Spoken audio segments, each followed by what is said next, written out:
If you don't want to go to college, then do something as good or better. And if you can't, then go to college. Don't sit around and do nothing. That's a very big mistake.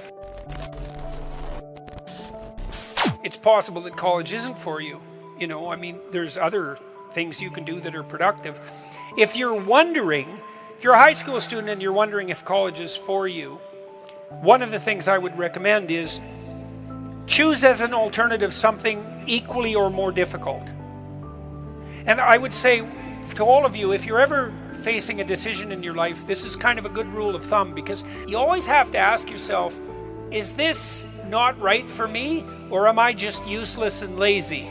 It's good to keep yourself in check. And so maybe you're not doing very well in your job, and you think, well, I should either do a better job at my job, or maybe I should find a new job. And it's hard to do better at your job. And so then you might wonder if your decision to find a new job is just an escape. But if the rule is you'll only escape to something equally or more difficult or more challenging, let's say, then you kind of check yourself against your own temptation. If you're a high school kid and you don't want to go to college because you don't think it's for you, fair enough. Do you have a better plan? And if the answer is no, well, that's not a very good plan. It's college or nothing. Well, go to college then, because nothing is a really bad plan. And so if you don't want to go to college, you should do something else. And there's lots of other things to do. You can go to trade school, or you could go to a tech boot camp, or you could go into the military, or you could go get a job, or you could pursue something creative, or you could generate an enterprise, or you could do volunteer work. It's like you want to have a vision that justifies your decision not to go to college. And you could try college for a year or a semester and see how it goes. And then I would also say, even though I am somewhat and justifiably cynical about institutes of higher education, when I went to college and university, particularly university, because the college I went to, which was a small college, was a very good college, and most of the professors there really wanted to teach, and I learned a lot there. But at university it was much more hit and miss. A fairly high proportion of the classes were abysmally bad. They were taught by people who had no business whatsoever teaching anything to anyone, even though they might have been credible researchers. They were terrible communicators. And that was at least one class out of 4. And then another, at least 1 out of 4, wasn't good for other reasons. So even when the universities weren't corrupted to the degree they are now, if you wanted to go to university and get a good education, that was sort of on you. You had to pick and choose between the professors.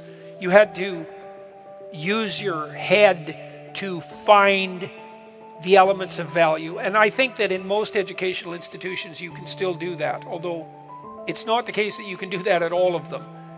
And it's increasingly less likely that that's the case in the humanities, I would say. But I'm not so cynical that I believe it's impossible to go to the typical higher education institute and be careful and learn. Because there's always the library too, and the library is full of books, and books are written by great people, and you can go read the books written by great people, which is what you should be doing when you go to college anyways, or going to university. And the other advantage to going to college is that you buy an identity. You can say to people when they say, well, what are you doing? Which is sort of like saying, who are you? You can say, I'm a student. And that gives you an identity. And student means I'm someone who's made the sacrifices necessary to allow myself the freedom to determine who I want to be through a period of study extending over about 4 years. I don't think there's any difference, by the way, between prayer and thought. I think that thought is secularized prayer. I think that's even true, like evolutionarily and historically. And then the question is, well, what is prayer? And by implication, thought. And that is the opening up of yourself to revelation, and then the critical analysis of the revelation. And so what do I mean by that? I mean, when you think, you admit your ignorance, and you note that you have a problem, and you formalize the problem, which is to ask the question associated with the problem, and then you open yourself up for receipt of an answer. Well, how would have I liked my father to have conducted himself? And How did fathers that I knew that I admired conduct themselves? And how did great men in history who would be models for fathers conduct themselves? And what is the eternal spirit of the redeeming father? Those are all the same question at different levels of depth. And if you ask yourself that question, you'll stumble towards a revelation of the answer. And then it's incumbent on you to embody that, to act it out.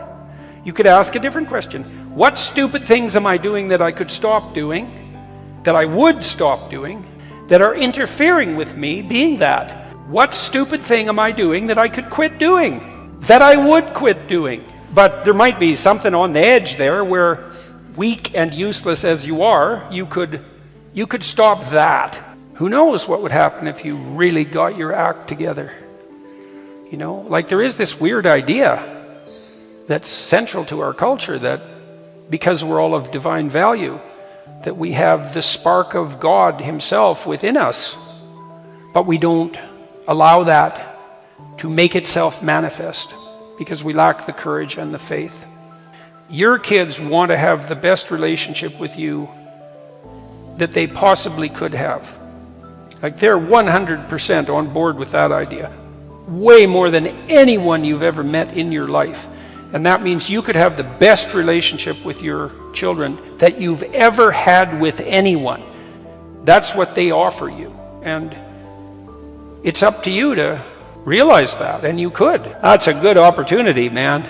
Even if you've been beat around a lot and betrayed and hurt, you've got those little kids and they're thinking, what do you want to do, Dad? You know, the thing about people that you don't really understand is that he said fundamentally we're ungrateful and we can curse. If you set up a utopia so that all people had to do was eat cakes and busy themselves with the continuation of the species, that after a surfeit of that, after enough of that, which would happen quite quickly, people would just go mad just to break things, just so something unexpected and remarkable could happen, and that we're not built for security and safety, but for something, well, let's call it adventure, something like adventure.